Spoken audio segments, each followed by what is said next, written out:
Over 16 million Americans provide unpaid care for people with Alzheimer's. In Wisconsin alone, there are almost 200,000 caregivers, and of those, half are taking care of their own parents. Newswatch 12's Morgan Johnson introduces us to a Rhinelander family caregiver and why they are seeing some tough times right now. Morgan?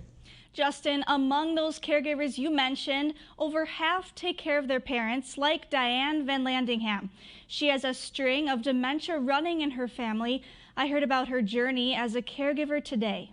You're doing it as a labor of love. Diane Van Landingham knows what it's like to give it everything you've got. It is a 24-hour-a-day, 7 days a week issue.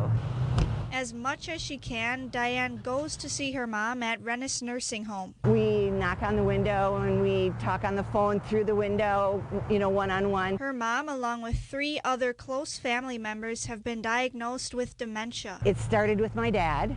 My dad was diagnosed 17 years ago with vascular dementia. Diane is now her mother's primary caregiver and runs a support group which shifted online after the pandemic. We can't have our support groups face-to-face anymore.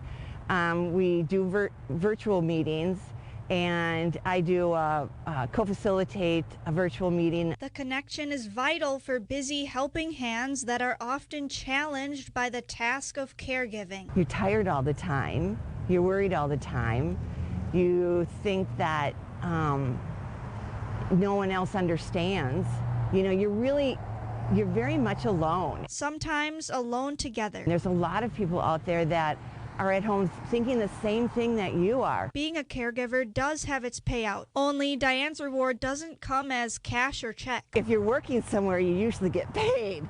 And if you're at home with your mom or dad or a spouse, you're not getting paid for it. Instead, you do it because you love them. Being a caregiver has taught her one thing. You really have to take care of yourself. We all think we're so selfish when we take an hour to just get out and go for a drive, but it's okay. For Diane, the good outweighs the bad, knowing she's caring for a loved one.